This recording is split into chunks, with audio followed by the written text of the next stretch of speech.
I have to film a coffee while I'm filming this. I have to film. Are you being for real? I have to make a coffee for obvious reasons, actually. I'm not even going to explain that.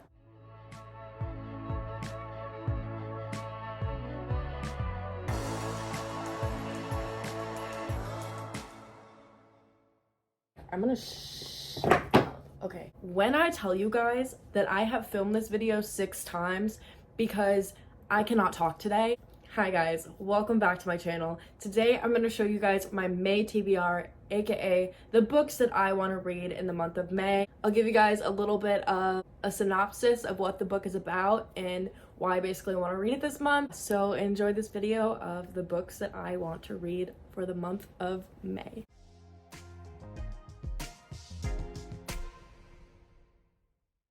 One of the books that I want to read this month is Heart Bones by Colleen Hoover. This book is about Bea comes from a life of poverty and neglect, Sansom from a family of wealth. When the two find themselves spending the summer as neighbors, they soon realize money is one of the few things that they don't have in common. Bond is too intense to ignore, but with only summer separating them from the start of their new lives in the opposite ends of the country, Bea and Samson decide to stay in the shallow end of the summer fling. What they don't realize is that the rip current is coming and it's about to drag both of their hearts out to sea. So it seems like a cute little young adult romance taking place in the summertime, which is why I feel like that's a perfect book to read in the month of May. And I've been putting off this book literally for a year. I bought this book last summer and I feel like now is just a perfect time to read a young adult book. I also haven't read Colleen Hoover's books in probably like a year or two. I haven't read one of her books in a long time, so I feel like I need a little refresh, and this is a good way to do it. Next book that I have on my TBR is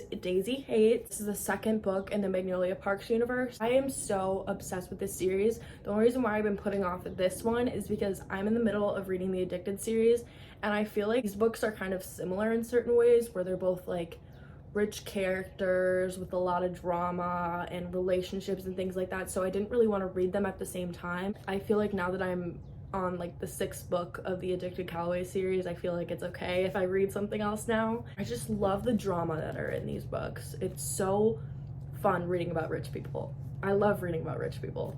It's my guilty pleasure. Another book, is the train coming by right now?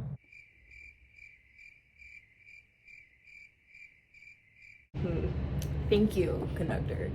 Great timing, sir. The next book that is on my TBR for this month is Every Summer After. I've had this book on my TBR for literally a year now. I bought this book last summer. This is definitely on the top of my TBR this month because I also want to read Meet Me at the Lake, but I wanted to read this one first. I don't think you need to read them in an order, but I feel like I should, so I'm going to. So this book is about So You Can Never Go Home Again, and for Persephone? Is that her name? Persephone? That's so unfortunate for her. I'm probably pronouncing that wrong, but that's absurd. That's an absurd name. No offense to anybody that's watching this if your name is Persephone. I'm so sorry that your parents called you that. Anyways, Persephone Fraser, ever since she made the biggest mistake of her life a decade ago, that has felt too true. Instead of spending glittering summers on the lakeshore of her childhood, she stays home in a stylish apartment in the city, keeping away from everyone until she receives a call that sends her racing back to Barry's Bay and into the orbit of Sam Florrick, the man she never thought that she could live without. For 6 summers, through hazy afternoons on the water and warm summer nights working his family restaurant, Percy and Sam have been inseparable. Eventually, that friendship turned into something more before it fell spectacularly apart. Percy returns to the lake for Sam's mother's funeral. Their connection is as undeniable as it has always been.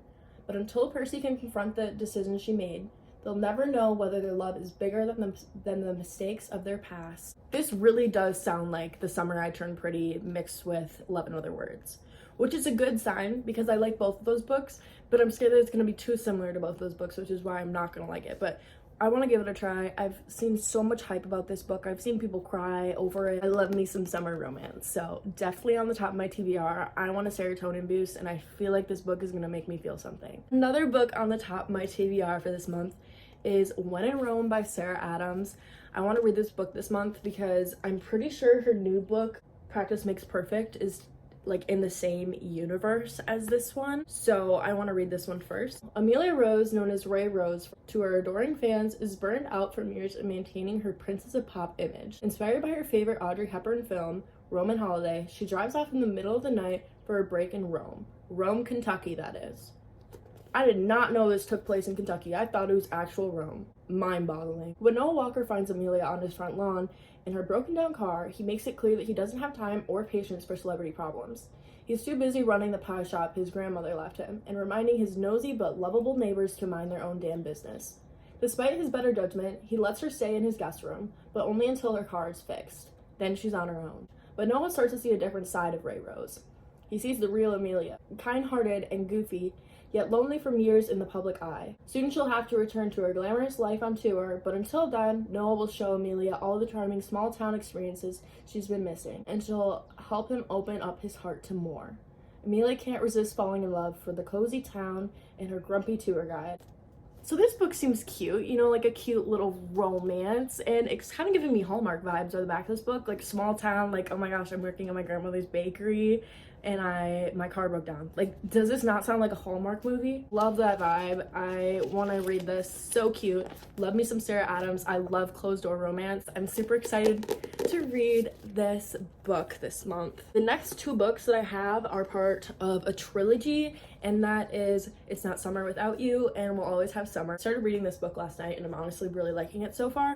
These books are about Belly, who has feelings for two brothers, Jeremiah Fisher and Conrad Fisher, and she's constantly going back and forth between who she really loves. A love triangle, romance, great summer vibes, young adult, super quick reads. I'm not gonna read the back of these books because I honestly feel like it's like a spoiler. I don't want to spoil anything, so I'm just gonna keep my mouth shut about that. But these books are super cute summer reads and super fast reads, which is why they are on my TBR. I got 3 more physical books. The next physical book that I have is The Inheritance Game. I have been putting this book off for like 5 months now, and I don't know why, because it seems so interesting. It seems like a type of book that would be like my favorite type of book to read. Avery Grahams has a plan for a better future: survive high school, win a scholarship, and get out. But her luck changes in an instant when a billionaire, Tobias Hawthorne, dies and leaves her virtually his entire fortune. The only catch, Avery must move into his sprawling mansion, full of secret passages, riddles, and codes. Unfortunately for Avery, Hawthorne House is also occupied by the family that was just disinherited. This includes the 4 Hawthorne grandsons, dangerous, magnetic boys who grew up with every expectation that one day they would inherit billions. Heir apparent Grayson is convinced that Avery is a con woman and that he's determined to take her down. But his brother Jameson views her as their grandfather's last hurrah, a twisted riddle, a puzzle to be solved. Caught in the world of wealth and privilege, with danger around every turn, Avery will have to play the game herself just to survive. The back of that just seemed so interesting to me, and I also heard that there's some romance in this series as well, which is why, like, oh my gosh, I literally would love this, so I don't know why I've been putting it off.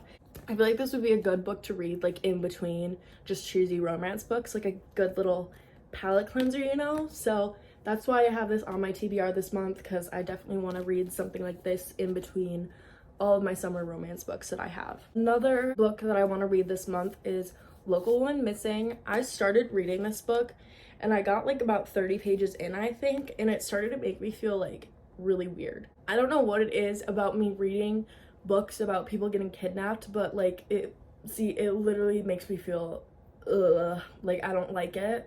So I need to be in the correct mindset before reading this, which is why I have been putting it off. But I'm like, if I get in a good mindset this month and want to pick up a thriller, I definitely want to pick this one up and finish it. I'm scared for the way that it's going to make me feel. Then She Was Gone by Lisa Jewell. I read that book and I rated it like 3.5 stars. Like, it was good, but it just made me feel so weird. This book is about Shelby Toubeau is the first to go missing. Then Meredith Dickey and her 6-year-old daughter, Delilah, vanishes just blocks away from where Shelby was last seen, striking fear into their once peaceful community. After an elusive search that yields more questions than answers, the case eventually goes cold. Now, 11 years later, Delilah shockingly returns. Everyone wants to know what happened to her, but no one is prepared for what they'll find. And some people will stop at nothing but to keep the truth buried. So I feel like this is a good thriller, but like I said, sometimes thrillers just don't sit right with me. But I do want to read it this month. I gotta push through. I just want to have my own opinion on it and be able to see for myself how this book actually is. The last physical copy that I have has to be Happy Place by Emily Henry. I am so excited to read this book because the synopsis is the cutest freaking thing ever. Let me just read it to you guys. Harriet and Wynne have been perfect couple since they met in college. They go together like salt and pepper, honey and tea, lobster and rolls. Except now, for reasons they are not discussing, they don't. They broke up 5 months ago and still haven't told their best friend, which is how they find themselves sharing a bedroom at the main cottage that has been their friend group's yearly getaway for the last decade. Their annual respite from the world, where one vibrant, blissful week they leave behind their daily lives. Only this year, Harriet and Wynne are lying through their teeth while trying not to notice how desperately they still want each other. Because the cottage is for sale, and this is the last week they all have together in this place. They can't stand to break their friends' hearts, so they play their parts. Harriet will be the driven surgical resident who never starts a fight, and Wynne will be the laid-back charmer who never lets his cracks show. It's a flawless plan if you look at it from a great distance and through a pair of sunscreen-smeared sunglasses. After years of being in love, how hard can it be to fake it for 1 week in front of those who know you best? It seems like second chance romance type thing, and it's summer vibes, obviously, which is why I'm so excited to read it. And I haven't read an Emily Henry book. I have like all of her books, but I haven't read one yet. This has to be on the top of my TBR. I want to read this book so bad, and the cover is just so adorable. I mean, it's pink. Come on. Now I'll get to some of the books that I have downloaded on my Kindle. So the first book that I really want to read on my Kindle is One by One by Frida McFadden. This group of friends that goes off in the woods. They stay at like a hotel though, and then something happens, they have to like walk back, and as they're walking back or something, one by one they start going missing. They don't understand what's going on. So it's like a creepy thriller that's going on between their friend group. Love Frida McFadden.